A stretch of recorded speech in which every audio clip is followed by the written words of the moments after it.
こんにちは。今日は武道の世界にありがちな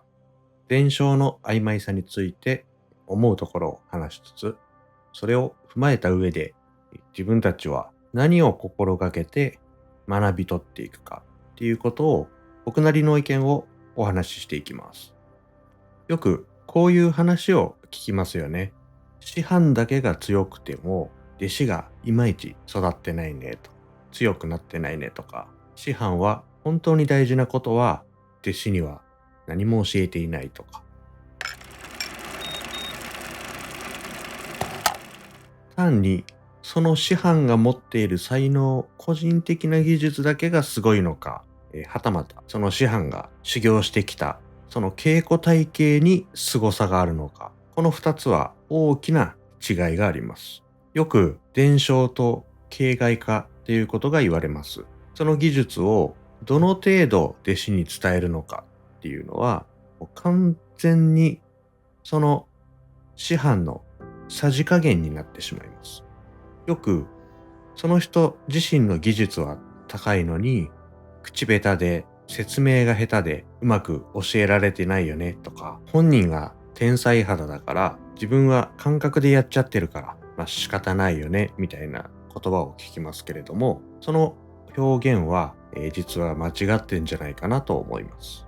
本気で何かを教えたいという意思があれば、どうしてもこれを伝えたいという思いがあれば、それなりの工夫や努力は必ずするはずなんですね。人は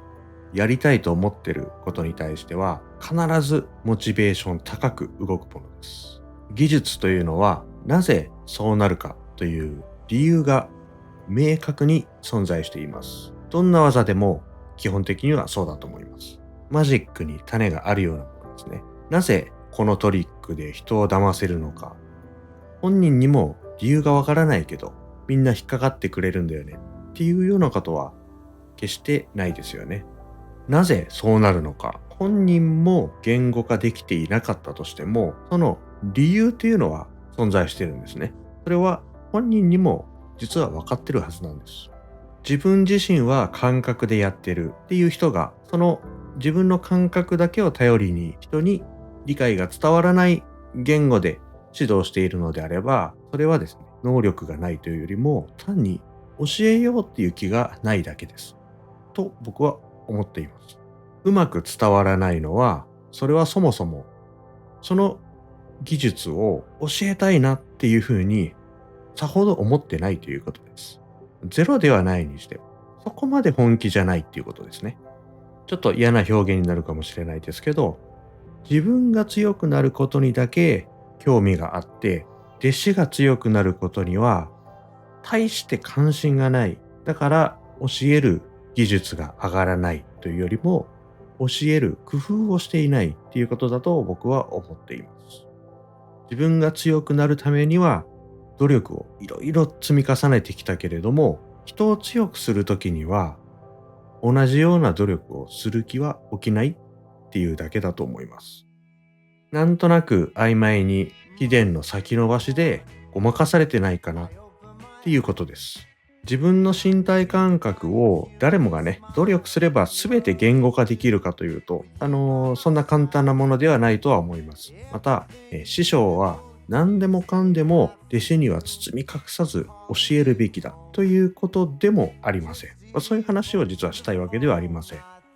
まず、全く教える気がないというレベル。次に、最低限の役割は果たしたいなというレベル。自分ができる限りの範囲の努力で、できる限り教えたいなと思って。で、3つ目は、何としてもこれを伝えたいと思っている。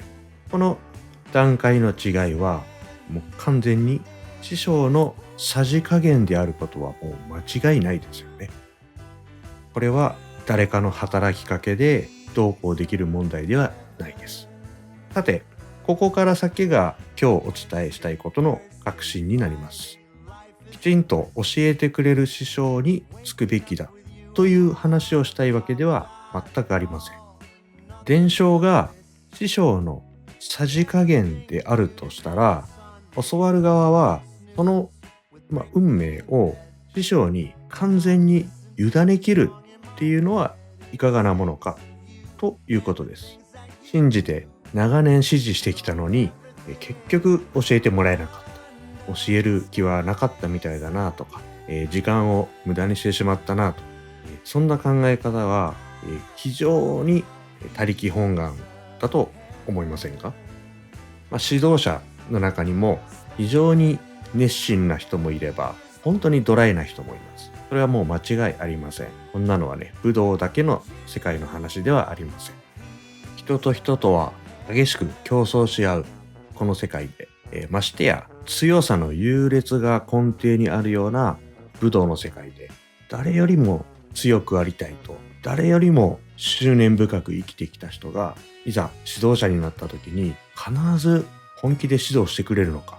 必ず自分以外の人間が強くなることに本気で向き合ってくれるのか、そんな不確かなことに